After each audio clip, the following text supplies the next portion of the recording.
शुरू करूं? जी भाई साहब। आवाज आ रही है सबको? हाँ, आ रही है भाई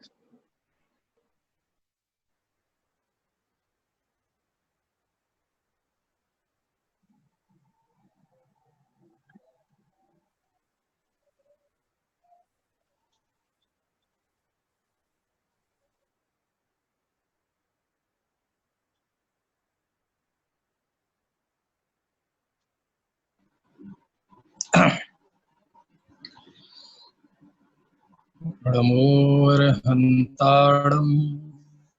नमो सिद्धाणं नमो आहिर्याणं नमो ज्यायाणं नमो लोके सहस्राणं वन्दितु सर्वसिद्धिं धूमचलमणो एवं गतिं पत्ते मोक्षामि समय पाहुड गणिमो सुद केवली भैलम।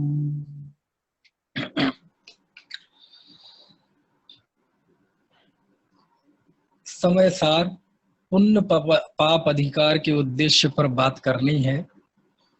पुण्य पाप अधिकार क्या? अधिकार तो कोई भी हो, समय सार का उद्देश्य तो आचार्य का एक ही है। तम एयत्य व्यत्तम दायेहम अपड़ो सभी वेड़ यदि दायेज प्रमाणम चुक्केज छलम न घेतव्यम। कि मैं उस एकत्व भक्त को दिखाऊंगा, निज वैभव से दिखाऊंगा, जो सर्वत्र सुंदर है, जिसके साथ बंध की कथा विसंवाद पैदा करती है। तो अधिकार तो कोई भी हो, चाहे पुण्य पाप अधिकार हो, चाहे कर्ता कर्म अधिकार हो, चाहे सर्व विशुद्ध ज्ञान अधिकार हो, चाहे बंध अधिकार हो, पूरे समय सार का केंद्र बिंदु एक ही है कि आत्मा दिखाना, आत्मा का अनुभव कराना। लेकिन उस आत्मा के अनुभव के बीच बीच में कौन कौन सी बाधाएं आचार्य कुंद कुंद देखते हैं, उन सबको वो विशेष उपस्थित करके उसका निषेध करते हैं। और आचार्य कुंद कुंद ने देखा कि जीव मनुष्य पर्याय प्राप्त हो जाती है, अच्छा देश, अच्छा कुल, अच्छा परिवार, अच्छे संयोग, जिनवाणी, देवशास्त्र, गुरु सब इसे मिल जाते हैं और कदाचित व्रतादि का पालन भी करता है, त्याग तपस्रण करता है, सब करता है। लेकिन ये इतना सब होने के बावजूद भी आखिरकार इस जीव की काम क्यों नहीं हुआ? अनंतों बार मुनि बनने के बाद भी, व्रताचरण के बाद भी आखिर मुक्ति की प्राप्ति क्यों नहीं हुई? तो एक बहुत बड़ी बाधा आचार्य देखते हैं कि यह जीव व्रतों में अटक जाता है, यह जीव क्रियाओं में अटक जाता है, यह जीव पुण्य में अटक जाता है। यदि अटकने के इतने अवसर हैं इस जीव को, कोई क्रिया जड़ थई रहा शुष्क ज्ञान में कोई, यानी कोई ज्ञान में अटक जाता है और कोई क्रिया में अटक जाता है। ज्ञान में अटकने का भी निषेध किया और आचार्य ने क्रिया में भी अटकने का निषेध किया। तो बस इस उद्देश्य से आचार्य ने इस पुण्य पाप अधिकार में दोनों का तत्व बताया। और पुण्य पाप अधिकार ये 145 गाथा से 163 गाथा तक 19 गाथाओं में ये चलता है, छोटा अध्याय है। इसमें आचार्य ने पुण्य पाप का स्वरूप नहीं बताया। आचार्य पुण्य में अटकने को पर्याय मूलता का लक्षण मानते हैं। वो ये मानते हैं कि यदि पुण्य में आपको अच्छा लगता है, पुण्य में आप सुख मानते हैं, पुण्य की इच्छा करते हैं, पुण्य के साथ आप राग करते हैं, पुण्य के साथ आप संसर्ग करते हैं, तो ये पर्याय मूर्ता का लक्षण है।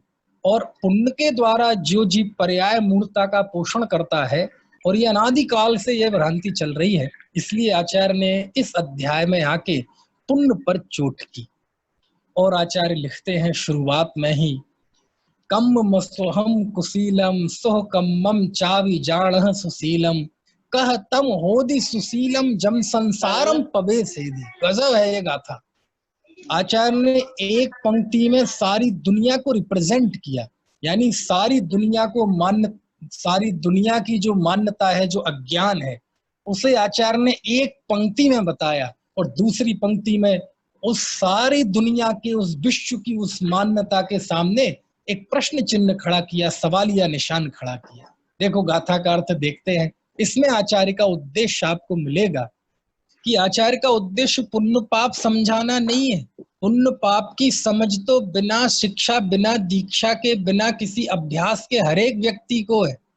आप एक राह चलते व्यक्ति से भी पूछ लें कि भाई साहब पुण्य किसे कहते हैं, तो वो भी बता देगा भैया दान करना, लोगों की मदद करना, ये पुण्य है। पाप क्या है? बोले किसी को तकलीफ देना, शराब पीना, ये पाप है। अरे एक जो शराब पी के जो झूम रहा है ना नशे में, वो शराबी से आप पूछेंगे कि पुण्य पाप क्या है, तो वो भी बता देगा कि भैया मैं जो कर रहा हूँ वो पाप है, शराब पीना, और ये लोग जो मंदिर जा रहे हैं ये सब पुण्य है। तो पुण्य पाप की जो एक समझ एक आम आदमी को है, पुण्य पाप की एक जो समझ गृहीत मिथ्या दृष्टियों को है, एक पुण्य पाप की जो समझ एक शराबी को है, कबाबी को है, आचार्य पुण्य पाप का वो स्वरूप इस समय सार में बताएंगे। आचार्य वो बात बतलाने वाले हैं जो आपने आज तक ना सुनी, ना परिचय किया, ना अनुभव किया। तो यहाँ आचार्य को पुण्य पाप समझाना अभीष्ट नहीं है। आचार्य दोनों में एकत्व स्थापित करना उनका यहाँ उद्देश्य है। और ये एकत्व स्थापित उन्होंने यही नहीं किया, आचार्य ने ये तो पूर्व रंग में दोनों में एकत्व स्थापित कर दिया था पुण्य पाप में। अब आप कहेंगे कि पुण्य पाप में एकत्व स्थापित, पूर्व रंग में तो पुण्य पाप की बात ही नहीं की है। यहाँ जो 19 गाथाओं में आचार्य ने पुण्य पाप का एकत्व बताया, इसका संकेत आचार्य ने पूर्व रंग की 13वीं गाथा में दे दिया था। जो 13वीं गाथा है आचार्य की, भूदत्थेढ़ा विगदा जीवा जीवाया पूर्ण पावम चय आसौ संवरणिज्जर बंधो मोक्षोय सम्मतम। आचार्य लिखते हैं कि भूतार्थ से जाने हुए जीव अजीव, पुण्य पाप, आश्रव, संवर, निंजरा, बंध और मोक्ष, ये सम्यक तो है। तो इस गाथा में आचार्य ने 9 तत्वों के नाम गिनाए, जिसमें 9 तत्वों में 2 जोड़े बनाए और 5 को स्वतंत्र रखा। किन किन के जोड़े बनाए देखो मैं बताता हूं आपको। यहां से विषय बताता हूं कि पुण्य पाप दोनों एक हैं। ये बात आचार्य ने पुण्य पाप अधिकार में पहली बार नहीं कही। पुण्य पाप अधिकार में तो उन्होंने उस बात का विश्लेषण किया। इस बात को उन्होंने 13वीं गाथा में स्थापित किया था कि पुण्य पाप दोनों एक है। कैसे, वो मैं आपको बताता हूं। आचार्य ने लिखा, भूदत्थेढ़ा विगदा, भूतार्थ के द्वारा जाने हुए, क्या, जीवा जीवा या पुण्य पावम च, 2 जोड़े बनाए, जीव अजीव, पुण्य और पाप, ये 2 जोड़े बनाए। और जब ये द्वंद्व समास कहलाता है व्याकरण में, और जीव और अजीब का जो समास बनाया, जोड़ा बनाया, उसमें लिया उन्होंने बहुवचन, क्योंकि प्राकृत में एक वचन है जीवो और बहुवचन है जीवा। अजीवो, अजीवा, द्विवचन नहीं होता प्राकृत में। तो जीव और अजीब, इन 2 का जोड़ा तो बनाया, लेकिन उसमें प्रयोग किया बहुवचन का, जीवा जीवा, जीव अजीब, और अजीब के बाद में बहुवचन का प्रयोग किया। तो यहाँ उन्होंने ये जोड़ा बनाते हुए भी, द्वंद्व समास का इस्तेमाल करते हुए भी ये बात बता दी कि ये दोनों अलग अलग हैं। लेकिन यही द्वंद्व समास अगले उसमें किया, पुण्य पावम, तो वहां पुण्य पाप भी 2 हैं, लेकिन उसमें जिस विभक्ति का इस्तेमाल किया आचार्य ने, है ना, वो बहुवचन। कौन सी? पुण्य संस्कृत में, प्राकृत में ऐसे बनते, जैसे उसमें बनते हैं ना संस्कृत में, फलम फले फनाणी, पुण्यम पुण्य पुण्याणी, द्विवचन होता नहीं यहाँ। तो पावम पावाणी, पुण्यम पुण्याणी, तो वहां आचार्य ने पाप और पुण्य में एक वचन का प्रयोग किया, जीवा जीवा या पुण्य पावम च, जीव अजीब का जोड़ा बनाया तो वहां बहुवचन का इस्तेमाल किया, और पुण्य पाप का जोड़ा बनाया लेकिन इस्तेमाल किया एक वचन का। इसका मतलब क्या है कि आचार्य ने 13वीं गाथा में ही ये बता दिया कि ये पुण्य पाप दोनों एक हैं, इनमें एकत्व तो है। समझ में आया ना? वो फिर बात उन्होंने 19 गाथाओं में बता दी। और उसमें क्या गजब कहा कि कम सुहम कम मसुहम कुशीलम सुह कामम चावि जाड़ सुशीलम कह तम होदि सुशीलम जम संसारम पवेसेदी। कि कम मसुहम कुशीलम, तुम अशुभ कर्म को कुशील जानते हो। सुह कम्मम चावि जाड़ सुशीलम, और तुम शुभ कर्म को सुशील जानते हो। तुम मतलब कोई एक व्यक्ति नहीं, तुम मतलब तुम सब, सारी दुनिया। ये जाना है, ये बहुवचन का प्रयोग है ना, मध्यम पुरुष। तुम सब ऐसा जानते हो, यानी सारे लोक को आचार्य कह रहे हैं कि तुम दुनिया वाले ये मानते हो तुम लोग कि पाप कुशील है और पुण्य सुशील है।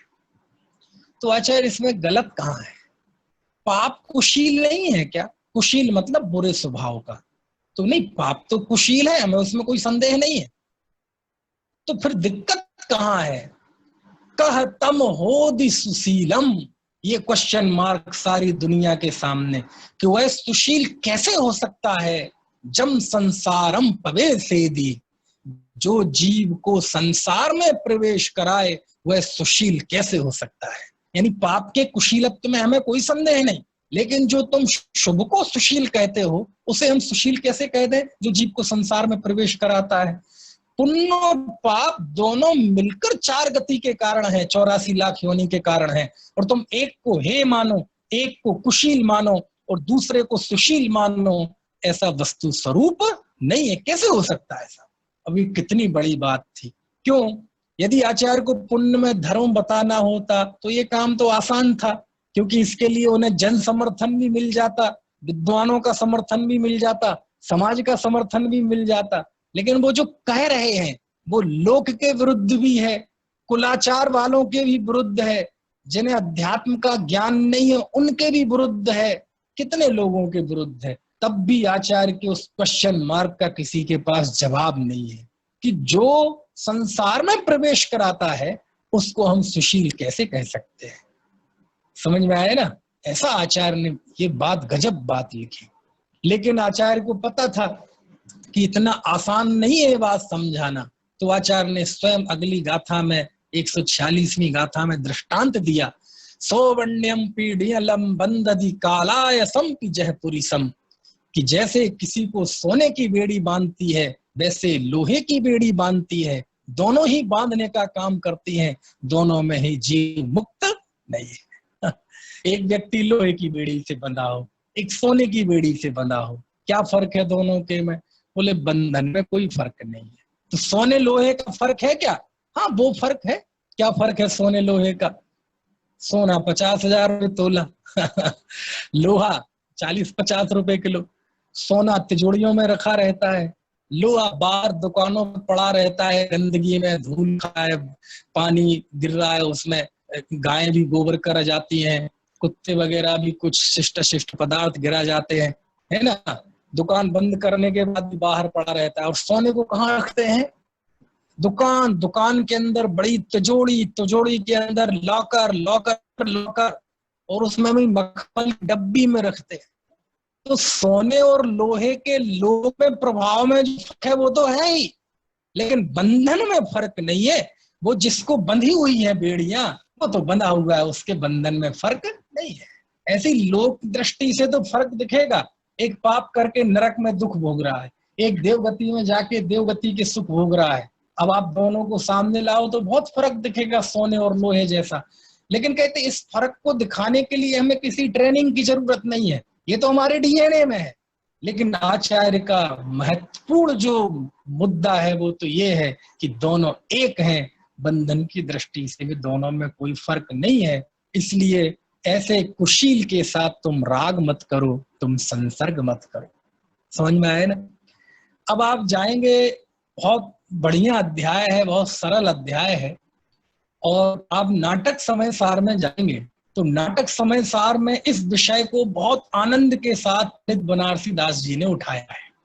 संस्कृत प्राकृत की गाथाएं मैं पढ़ूं, लेकिन आज मेरा मन किया कि आज आपको मैं हिंदी की लचक और हिंदी की सुंदरता आप बताता हूं कि हिंदी में भी कितनी मिठास है, और मिठास में भी कितनी कितनी बड़ी बड़ी तात्विक बातें।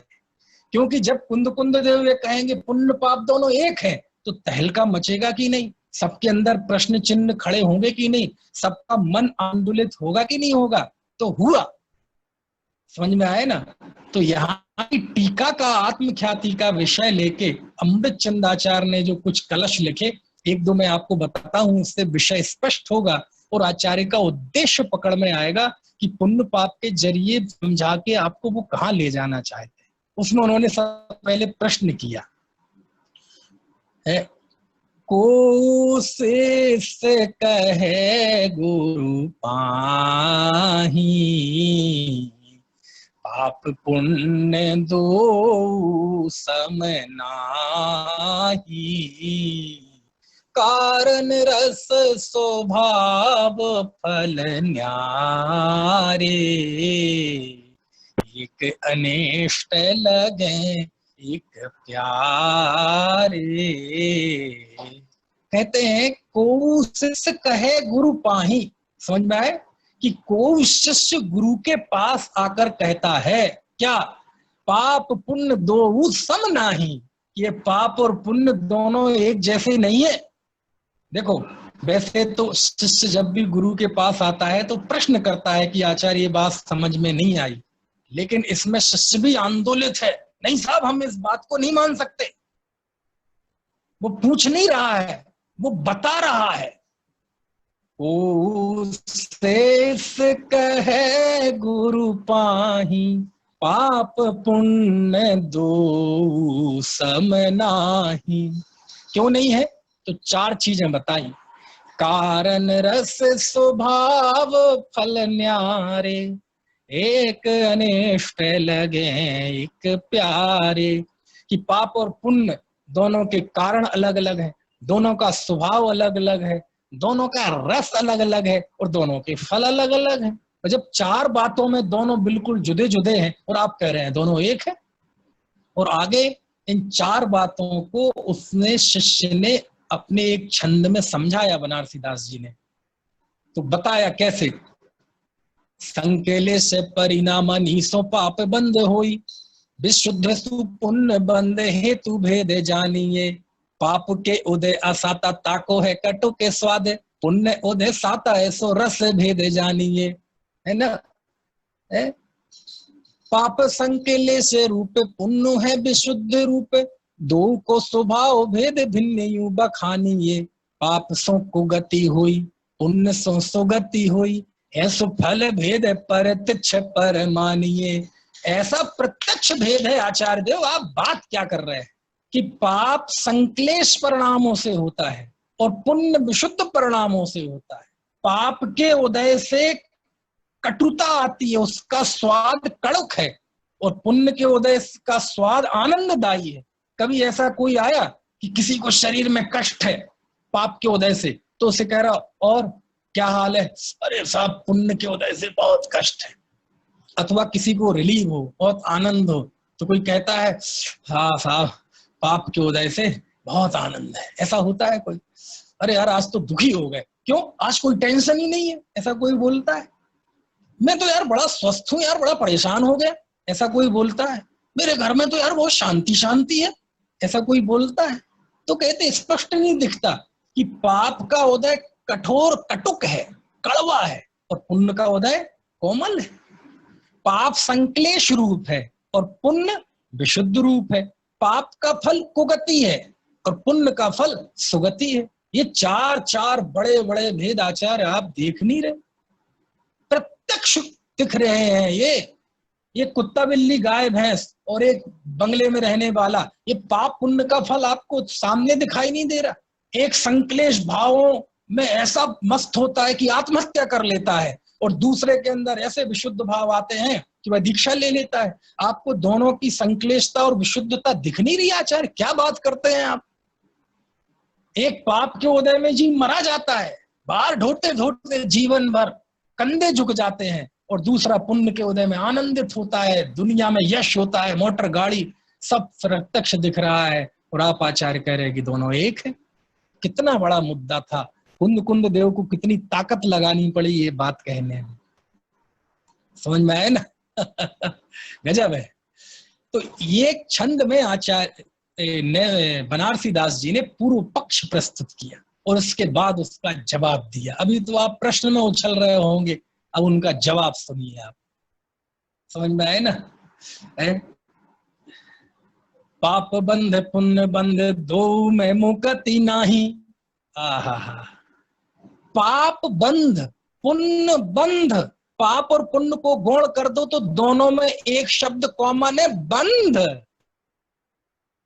समझ गए? दोनों में बंधता है। पाप बंध पुण्य बंध दो में मुक्ति नाही, कटुक मधुर स्वाद पुद्गल को पेखिए। और ये कटुकता और ये मधुरता तो ये पुद्गल का स्वाद है ना। कटुक मधुर स्वाद पुद्गल को पेखिए, संकेले से विशुद्ध सहज दो कर्म चाल। संकलेश परिणाम, विशुद्ध परिणाम, ये तो सब कर्म का स्वभाव है, कर्म की तीव्रता और मंदता का स्वभाव है ना। संकेले से विशुद्ध सहज दो कर्म चाल, कुगति सुगति जग जाल में बेसेखिए। और कुगति सुगति ये तो जग जाल में भ्रमण कराने वाली है। चारों का जवाब दे दिया। अब आगे की पंक्ति ऐसी है सच में कि ये समझ लो, आप कोई बगल में बैठा हो ना आपके सामने और आपको ये बात कहे, थोड़ा वो भावुक सा हो ना, तो बगल में कुछ पत्थर अत्थर रखा हो तो ऐसा फेंक के मार दे वे जोर से, गुस्से में। ऐसी पंक्ति है। कौन सी पंक्ति? जो मैं बोलने वाला हूं। पाप बंध पुण्य बंध दो में मुक्ति नाही, कटुक मधुर स्वाद पुद्गल को पेखिए।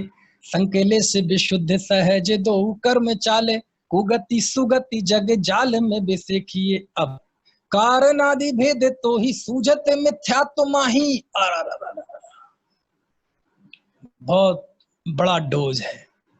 बोले जो कारण आदि भेद तुम्हें दिखाई दे रहे हैं, पुण्य पाप के बीच में जो दो भिन्नता दिखाई दे रही है, ये तुम्हें मिथ्यात्व के कारण दिखाई दे रही है। कारण आदि भेद तो ही सूझत मिथ्यात्व माही, ऐसा द्वैत भाव ज्ञान दृष्टि में न देखिए। दो मह अंधकूप दो कर्म बंधे रूपे, दो को विनाश मोक्ष मार्ग में देखिए। ये दोनों महा अंधकूप है, अंधकार के कुएं हैं, दोनों बंध रूप है, और मुक्ति मार्ग में तो दोनों का अभाव ही देखना चाहिए। बनारसी दास जी के छंद अच्छे हैं, पढ़ा करें, थोड़ा मजा आएगा है। पंडित जी एक बात बता दो, आपने हमारी तो मतलब पुण्य पाप की दोनों की बात आपने तो हमारी एक तरफ कर दी कि ये दोनों संसार के मार्ग हैं। आपने शुभ भाव को, शुभोपयोग को, शुभ बंध को, सबको आपने संसार का मार्ग कर दिया। तो अब कृपा करके मुक्ति का मार्ग भी बता दीजिए। तो आगे के छंद में वो मुक्ति का मार्ग बताते हैं। शीले तप संयम विरति दान पूजा दिखे, अथवा असंयम कषाय विष भोग है। एक पंक्ति में बताया शुभ और दूसरी पंक्ति में बताया अशुभ।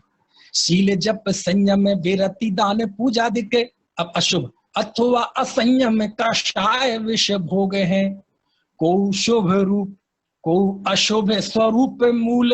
अब आगे की पंक्ति, वस्तु के विचारत दुविध कर्म रोग है। वाह!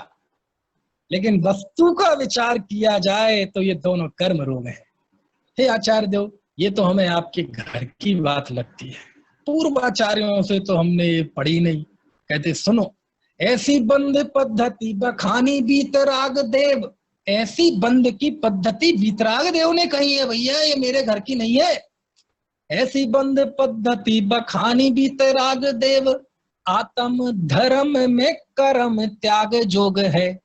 भौजल तरैया, भौजल से निकालने वाला, भौजल तरैया संसार रूपी सागर से निकालने वाला, भौजल तरैया राग द्वेष को हरैया, महा मुख को करैया एक शुद्ध उपयोग है। आचार्य हमें ऊंचा देखना चाहते हैं।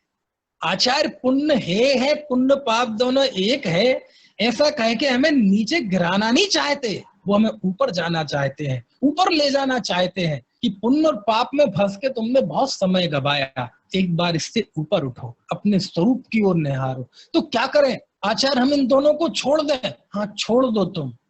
तो साहब हम छोड़ देंगे तो करेंगे क्या? तो आचार्य ने 148 49वीं गाथा में पुण्य पाप दोनों को छोड़ने की विधि बताई, और वो इतनी गजब बताई। उन्होंने लिखा, क्योंकि आमतौर पे जब हम ये कहते हैं कि साहब पुण्य है पुण्य है, तो अनेक लोगों को ये भाव आता है कि साहब पुण्य है तो अब तो हम पुण्य करना छोड़ देंगे।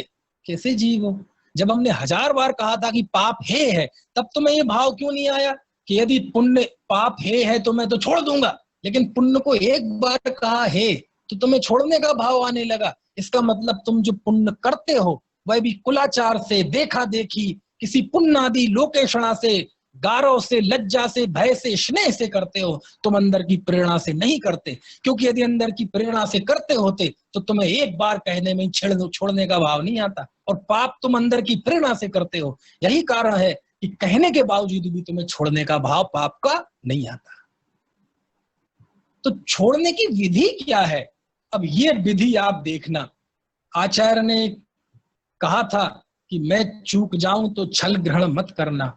यदि मैं कहूं पुण्य पाप दोनों एक हैं और तुम पुण्य को छोड़ के पाप में लग जाओ तो ये चूक। आचार्य ने दोनों को छोड़ने लायक कहा है, अकेला पुण्य को छोड़ने लायक कहा, दोनों को छोड़ने लायक कहा है।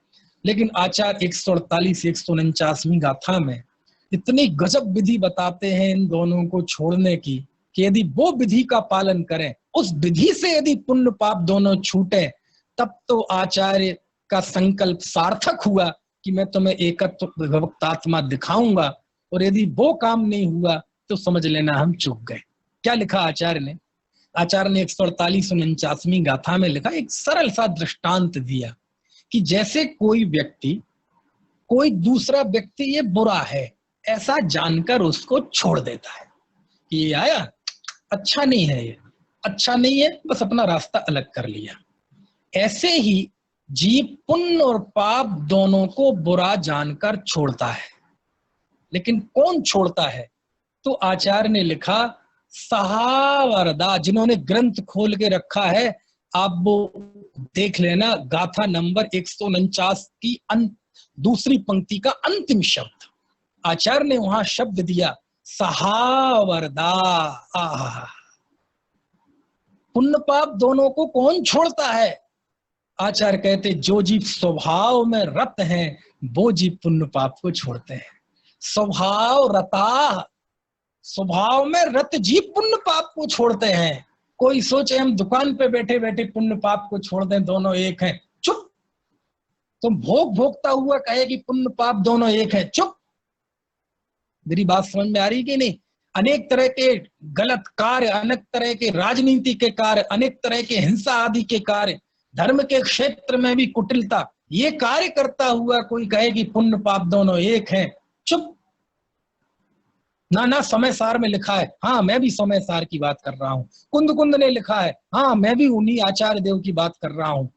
पुण्य पाप अधिकार में पुण्य पाप दोनों एक हैं। कह रहे इनसे संसर्ग मत करो, इनसे राग मत करो, इनको छोड़ो। लेकिन छोड़ने की विधि क्या है? इन दोनों को छोड़ते हैं कौन? जो जीव आत्म स्वभाव में रत होते हैं वो छोड़ते हैं। बात समझ में आ रही है कि नहीं? कितनी बड़ी बात है ये। बहुत अच्छा। पुण्य पाप अधिकार की 19 गाथाओं का यदि निचोड़ किसी एक शब्द में है तो ये 149वीं गाथा का अंतिम शब्द है सहावरदा। आहा एक बार आप लोग जो लोग सुन रहे हैं जरा शब्द बोलो, जरा सहावरदा बोलो जरा। मुझे सुनाई तो नहीं दे रहा हालांकि, लेकिन आप परोक्ष रूप से मैं समझ लूंगा कि आप बोल रहे हैं। क्या शब्द है? सहावरदा। संस्कृत में क्या बनेगा? स्वभावरता। समझ गए आप? पुण्य पाप अधिकार से यदि आज सीख के जाना तो ये शब्द सीख के जाना कि सहावरदा, स्वभाव में रत जीव पुण्य पाप को छोड़ते हैं। और हम पुण्य पाप दोनों एक हैं, इसकी चर्चा करते करते पुण्य पाप दोनों नहीं छूटते। समझ में आए ना? पुण्य पाप की एकता की चर्चा वार्ता, पुण्य को गाली देने से पुण्य नहीं छूटता। पुण्य को गाली देने से पुण्य छूटता तो है लेकिन पाप में जाके छूटता है। तो पुण्य छोड़ने के दो रास्ते हैं, एक तो जीव पाप में चला जाए और एक आप में चला जाए। पुण्य तो छूटेगा ही नियम से, लेकिन महत्व की बात यह है तुम किस विधि से छोड़ना चाहते हो। यदि पाप में जाके छोड़ना चाहते हो तो ऐसी आज्ञा तो जिनागम की है नहीं। और यदि आप में तुम जाके पुण्य को छोड़ना चाहते हो तो भाई साहब कल नहीं तुम आज छोड़ दो, आज नहीं तुम अब छोड़ दो। हम तो कहते ही हैं कि तुम छोड़ दो, हम तुम्हें भी कल से अर्घ देने लगेंगे। समझ में आया? जैन धर्म क्या है? जो पाप में जाने ना दे और पुण्य में अटकने ना दे। जो पाप में जाने के लिए कहे वो भी जैन धर्म नहीं, और जो पुण्य में अटका दे उसका भी नाम जैन धर्म नहीं। पुण्य तो छूटेगा, लेकिन किस विधि से छूटेगा ये महत्वपूर्ण है। और वह विधि क्या है? सहावरदा, स्वभाव में रत जीव छोड़ते हैं।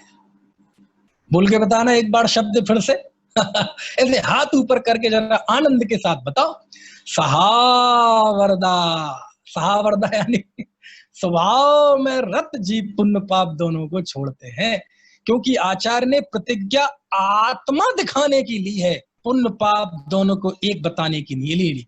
क्योंकि वो आत्मानुभूति में पुण्य की चाशनी का स्वाद, पुण्य में अटकने, पुण्य में जो आनंद की अनुभूति हमें होती है, इस आनंद की अनुभूति को वो आत्मानुभूति में बाधक मानते हैं। इसलिए उन्हें पुण्य पाप दोनों की एकता बतानी पड़ी। आचार्य कुंद कुंद को अभीष्ट पुण्य पाप की एकता बताना नहीं है, बल्कि आत्मा में स्थित कराना है। वो यहाँ बात स्पष्ट हो गई कि स्वभाव में रत जीव पुण्य पाप दोनों को छोड़ता है।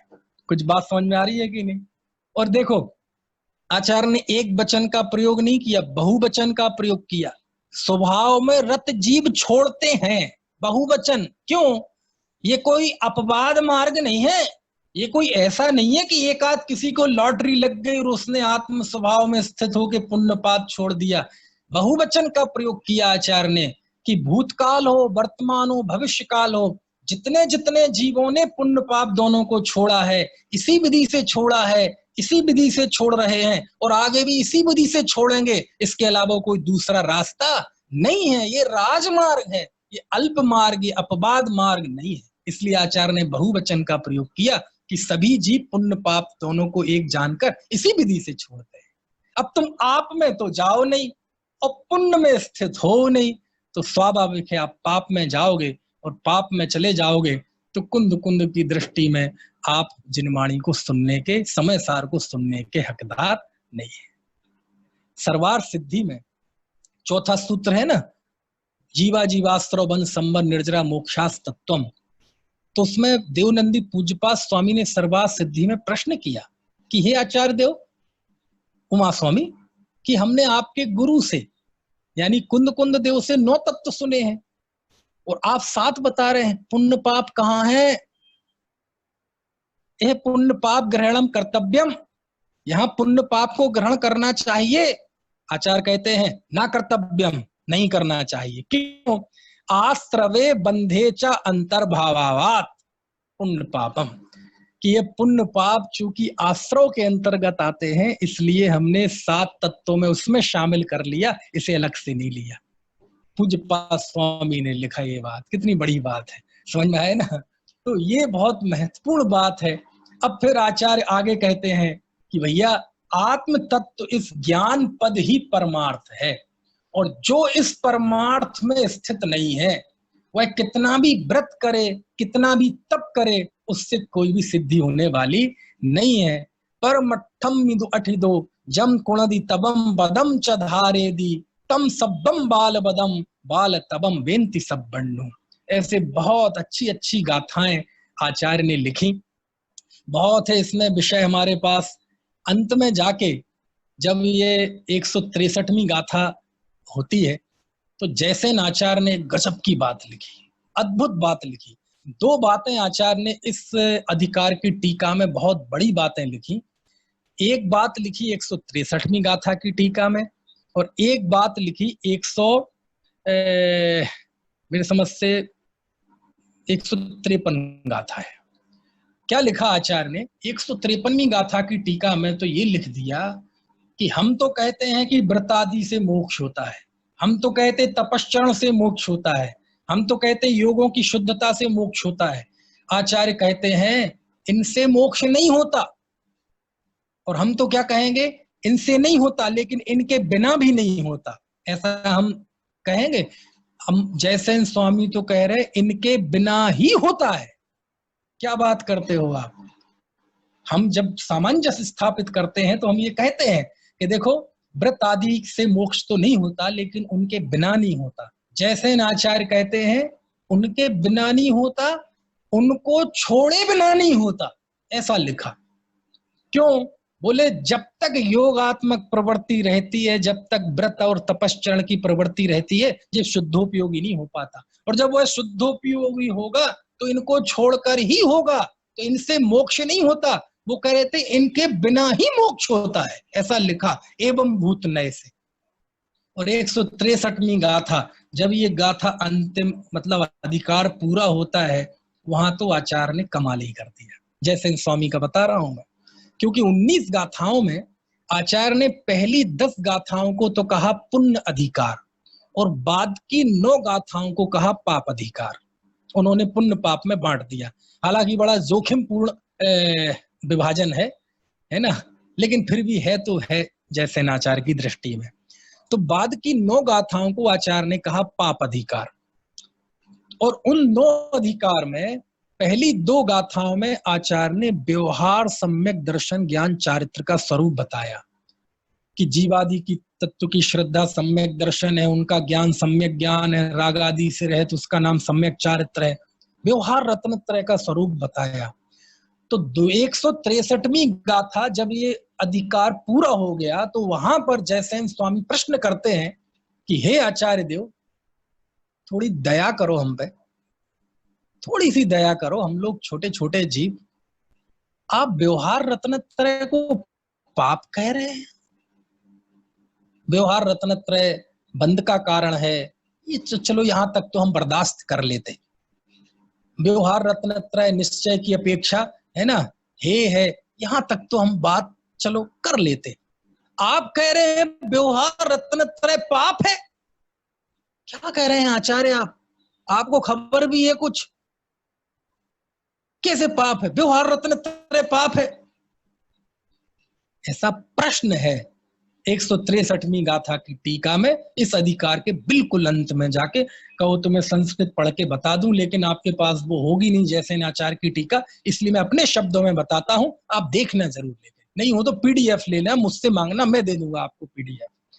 कि ये व्यवहार रत्नत्रय को आप पाप कैसे कह रहे हैं? ये तो प्रश्नकार है। आज का कोई समझ लो उद्दंड व्यक्ति होता तो ऐसा भी कहता, आपकी हिम्मत कैसे हुई? तो आचार्य ने कहा पाप क्यों कह रहा हूं मैं, बता दूं। देखो, व्यवहार रत्नत्रय निश्चय रत्नत्रय में कारण है, ये मैं जानता हूं। वह परंपरा से मुक्ति का कारण है, ये मैं जानता हूं। इसको जानने के बाद भी मैं उसे पाप कह रहा हूं। क्यों कह रहे हो? तो आचार्य ने 2 कारण दिए क्यों मैंने व्यवहार रत्नत्रय को पाप कहा। कहते हैं इस व्यवहार रत्नत्रय में पर का आलंबन है, और दूसरा ये निश्चय रत्नत्रय से गिर के आया ना व्यवहार में, इसलिए पाप है। समझ में आया? जब भी कोई व्यवहार रत्नत्रय में होगा वह परावलंबी होगा, और दूसरा गिर के आएगा। छठवां गुण स्थान उठने का है कि गिरने का है? गिरने का गुण स्थान है। जो गिराना पाप किसे कहते हैं? बोले पाप की एक फिक्स इमेज दिमाग में क्यों बना के रखी है कि पाप सुनते ही हमारे दिमाग में एक परिकल्पना होती है, मारना, काटना, झूठ बोलना, वो तो पाप है ही, लेकिन जो गिरा दे उसका नाम पाप है। और चूंकि जो अभेद रत्नत्रय में स्थित है, शुद्धोपयोग में स्थित है मुनि, जब वो भेद रत्नत्रय में आते हैं, व्यवहार रत्नत्रय में आते हैं, तो गिर के आते हैं, इसलिए उनके लिए वो पाप है। उनके लिए भक्ति व्रतादि पाप है। क्यों? क्योंकि उसमें से गिर के आते हैं। अब ये सोच के हम सोच ले में कि हमारे लिए भी पाप है, आपके लिए नहीं है, क्योंकि 12वीं सीढ़ी है कि उपादेय, जो 13वीं सीढ़ी वाला है उसकी ये है, और 11वीं सीढ़ी वाले के लिए उपादेय है। समझ में आए ना? अभी प्रैक्टिकली बात करें, सैद्धांतिक दृष्टि से तो सबके लिए एक ही श्रद्धा की बात है। समझ में आया? ऐसी बात लिखी, अद्भुत बात लिखी। आप कल्पना कर सकते हैं कि कोई आचार्य वस्तु स्वरूप के प्रति इतने सख्त भी हो सकते हैं कि व्यवहार का हाँ पाप है, जैसे आचार्य लिख रहे हैं। क्यों? क्योंकि उसमें परावलंबन रहता है, स्वाधीनता का नाश होता है, और दूसरा उसमें जीव गिर के आता है, शुद्ध रत्नत्रय से गिर के आता है, इसलिए पाप है। समझ में आए ना? तो ये सोचकर हम आप सोचने लगे कि हम भी साहब शुद्ध रत्नत्रय छोड़कर गिरेंगे तो हमारे लिए वो पाप है। पहले आप रत्नत्रयवान हो, तो रत्नत्रयवान होगे, शुद्धोपयोगी होगे, स्वभाव में रत होगे, तो पुण्य हे होगा। समझ में है ना? स्वभाव की साधना हुई नहीं, पुण्य को हे मान लिया, तो फिर होगा क्या? यही तो हो रहा है ना बहुत तेरे जीवों के साथ, कि पुण्य हे है ये हमें जरा जल्दी समझ में आ गया, और पाप हे है ये बात हमें आज तक समझ में नहीं आई। और इन्हीं बातों को लेकर पंडित बनारसी दास भ्रष्ट हो गए थे, और उन्होंने अपने भ्रष्टाचार का स्वयं वर्णन किया। समझ में आए ना? है करनी को रसी मिट गयो, भयो नातम स्वाद, भई बनारसी की दशा, जथा ऊंट को पाद। करनी को रसी मिट गयो, करने का रस चला गया, भयो ना आत्म स्वाद, आत्मा का स्वाद हुआ नहीं। भई बनारसी की दशा, बनारसी दास की ऐसी दशा हो गई, जथा ऊंट को पाद, जैसे ऊंट पटांग बोलते हैं ना, ऐसी। ये खुद उन्होंने अपना चरित्र लिखा कि आचार्य ने क्रिया को जड़ की क्रिया कहा, आचार्य ने पुण्य को भी हे कहा, कुशील कहा। किस कीमत पे? आत्म स्वाद की कीमत पे। आचार्य समय सार आत्म स्वभाव की वेदी पर लिख रहे हैं, आत्म स्वभाव की वेदी पर बैठकर लिख रहे हैं, और तुम उसी में बैठकर समझोगे तो समय सार समझ में आएगा। वो जहां बैठकर लिख रहे हैं तुम भी वहीं बैठकर समझोगे तो समझ में आएगा, और उसमें बैठे बिना यदि समय सार समझ में आ जाएगा तो समझ लेना वो समझ में नहीं आया। आपको लग रहा है समझ लिया, आप पहले से भी नीचे गिर चुके हैं। बात समझ में आ रही कि नहीं है? तो बहुत, और ये आचार्य कुंद ने ये बात बहुत जगह लिखी, प्रवचन सार में भी लिखी, पंचास्तिकाय में भी लिखी। प्रवचन सार में तो ऐसा लिख दिया आचार्य ने, रहीमन नदी जो एवं लत्ति विशेषोत्ति पुण्य पावाड़म, हिंडदी घोर मपारम, संसार सायरे मोह सच्छन्नम। कि जो जीव ये नहीं मानता कि पुण्य पाप दोनों एक है, वह जीव घोर संसार में प्रवेश करता है, मोह संचन्नो। ऐसा लिखा 77वीं गाथा में। क्या कहें आचार्य को? तो फिर देखो जी, हमें तो आप सीधा साधा बता दो, सीधा साधा बता दो कि हम पुण्य करें कि नहीं करें। तुम समझे ही नहीं अभी बात को। पुण्य आखिर मुक्ति से, मोक्ष का कारण तो है ही ना, परंपरा से। देखो इस पॉइंट पे मैं एक बहुत बड़ी बात कह रहा हूं। ये जो हम कहते हैं ना पुण्य परंपरा से मोक्ष का कारण है, जैसे नाचार्य ने इस बात को बहुत कहा, कई कई जगह कहा समय सार में। वहां भी है ब्रह्मदेव सूरी की उसमें बृहद्रव संग्रह की बहुत सारी बातें प्रतिक्रिया में आई हैं। कुंद देव ने पूरी 19 गाथाओं में एक भी गाथा में अपने विषय को कमजोर नहीं होने दिया, एक भी गाथा में कमजोर नहीं होने दिया। उन्होंने कहा दोनों एक हैं तो एक हैं, दोनों कुशील हैं तो हैं, स्वभाव में रत होकर दोनों को छोड़ो। कुंद देव का ये मंतव्य है। प्रवचन सार में भी चले जाएं, जहां जाना हो आप चले जाएं। लेकिन ये चूंकि काल है, ज्यों ज्यों समय बीता लोगों की छल ग्रहण करने की प्रवृत्ति बढ़ती गई, और जैसे आचार्य को लगा कि थोड़ी समय सार की गरिष्ठता कम की जाए, अन्यथा समय सार पढ़कर लोग अन्यथा प्रवृत्ति करने लगेंगे, तो उन्होंने प्रतिक्रिया रूप में कि कुंद देव ने चूंकि दोनों की एकता पर बल दिया, तो उन्होंने उसको थोड़ा सा संभालने की कोशिश की और लिख दिया पुण्य परंपरा से मुक्ति का कारण है। समझ में आया ना? लेकिन परंपरा से भी मुक्ति का कारण कहा तो किसका? ज्ञानी के पुण्य को परंपरा से मुक्ति का कारण कहते हैं। अज्ञानी का पुण्य तो परंपरा से भी मुक्ति का कारण नहीं है। क्यों? क्योंकि वो मोक्ष मार्गी है ही नहीं, तो उसका पुण्य मुक्ति मार्ग का कारण कैसे हो जाएगा? और अज्ञानी के पुण्य को तो आचार्य ने ऐसा लिखा है, सच में।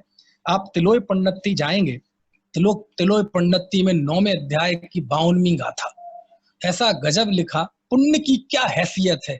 आचार्य ने पुण्य को बिल्कुल रसातल में ला दिया और बिल्कुल जमीन में रख के ऐसा कुचल दिया। सुनाऊंगा था। देखो लिखते हैं आचार्य, पुण्येन होई बेहो बेहवेण मो मयेण मयि मोहो मयि मोहेण विपावम तम्मा पुण्यो विभज्यो। समझ में तो नहीं आई गाथा? आएगी, देखो अभी। आचार्य लिखते हैं, पुण्येण होई बेहो, पुण्य से वैभव होता है। पुण्येण होई बेहो, पुण्य से वैभव होता है। विभवेण मो, वैभव से मद होता है। मयेण मयि मोहो, और मद से मति मोह होता है। समझ गए? कारण कार्य संबंध बताया। पुण्य से वैभव होता है, वैभव से मद होता है, और मद से दिमाग खराब हो जाता है, मति मोह हो जाता है। मदि मोहेण विपावम, और मति मोह से पाप हो जाता है। समझ गए? मति मोह से पाप हो जाता है। तम्हा, इसीलिए, है ना, इसीलिए पुण्यंतु बज्जेजो, इसलिए भैया ये पुण्य भी हमें नहीं चाहिए। ऐसा लिखा 52वीं गाथा 9वें अधिकार की। कौन सी? इस ग्रंथ की, तलोय पंडित की। पुण्येण होई बेहो बेहवेण मो मयेण मयि मोहो मयि मोहेण विपावम तम्मा पुण्यो विभज्यो। कितनी कितनी बात कहे।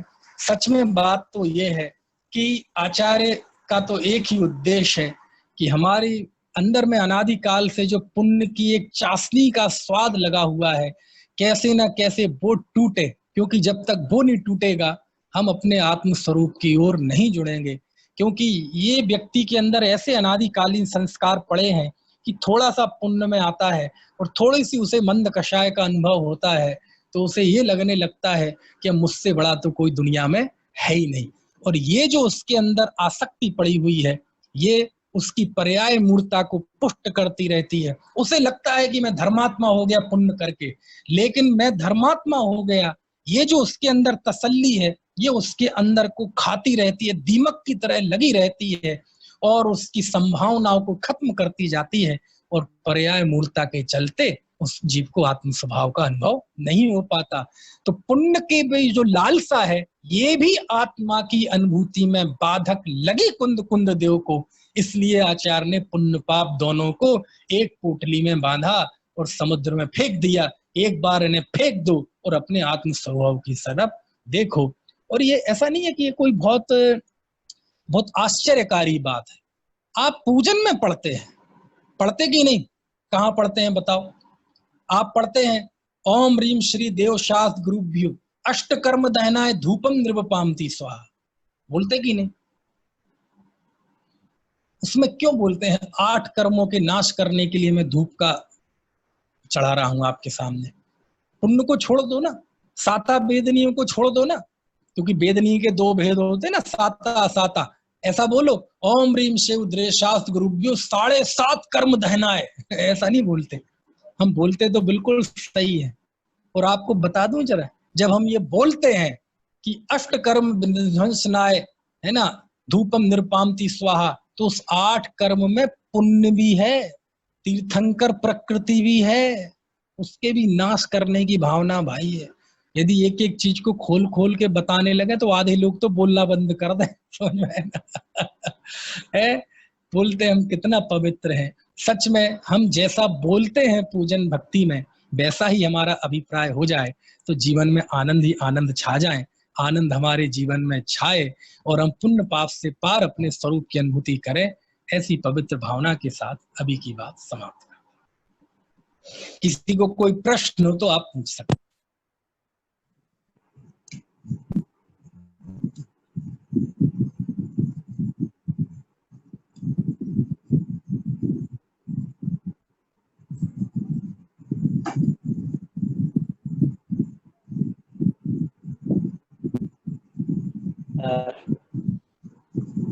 काफी हम लोगों ने आदरणीय पंडित मनीष शास्त्री मेरठ के द्वारा बहुत ही सुंदर पुण्य पाप अधिकार पर व्याख्यानमाला के अंतर्गत व्याख्यान सुना, और मुझे कहने में बिल्कुल भी आश्चर्य नहीं है। शाम को 7 बजे से आप लोग बैठे थे और 3 घंटे में तो थकान होनी चाहिए। इस परिचर्चा इस व्याख्यान को सुनते सुनते आपकी थकान दूर रही। वास्तविकता ये है, मैं भी इस चर्चा को सुन रहा था और आश्चर्य की बात तो ये है, कई बार तो मैं लिखते लिखते रह गया क्योंकि विषय ही इतना सुंदर चल रहा था, प्रस्तुतिकरण ही इतना बढ़िया चल रहा था, तो लिखने का मन ही नहीं हो रहा था। इसके बावजूद भी बहुत सारे विषय ऐसे आए, कुछ अनछुए पहलू, कुछ ऐसे रहस्य की बातें जिन बातों को हमने कई बार सुना है और उनका परिचय भी किया है। जैसा कि मनीष जी भाई ना हो तो संभवतः पूजा जी कोई प्रश्न पूछना चाह रही हैं। पूछिए, आपका क्या प्रश्न है पूजा जी? जय जिनेंद्र भाई साहब, मेरा प्रश्न ये है कि उसमें आया था, आपने बताया था नाटक समय सार में कारण रस स्वभाव फल न्यारे, तो कारण और स्वभाव दोनों ही विशुद्ध और संक्लेश भाव को लिया, तो कारण और स्वभाव में क्या डिफरेंस है? मनीष जी सबसे प्रश्न का उत्तर है मनीष जी।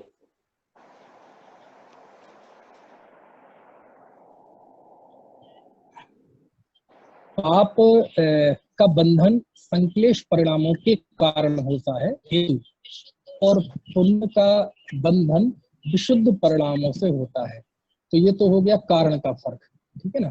तो स्वभाव का फर्क ये है कि संक्लेश परिणाम और विशुद्ध परिणाम दोनों का जो स्वभाव है, तो स्वभाव तो दुख रूप है, स्वभाव तो दोनों का ही संक्लेश रूप है, क्योंकि दोनों का स्वभाव कर्म के उदय से चलता है।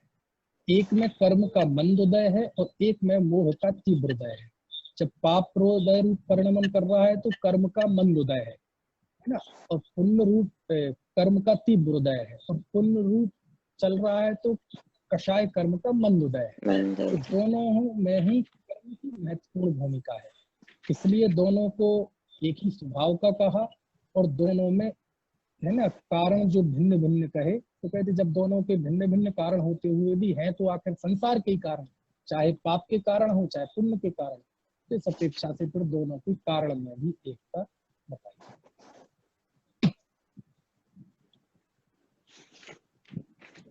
बहुत ही सुंदर चर्चा के दौरान हम सब ने, आपको कोई प्रश्न हो मुझे व्यक्तिगत व्हाट्सएप पे भी भेज सकते हैं, ऑडियो है ना, तो वहां भी भेज सकते हैं, तो मैं जवाब दे दूंगा। और कोई प्रश्न हो?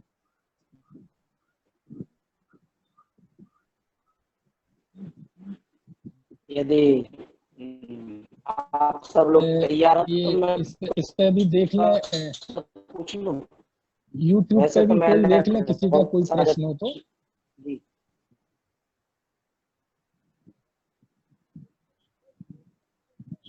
हाँ, अगर संभव हो तो वहां से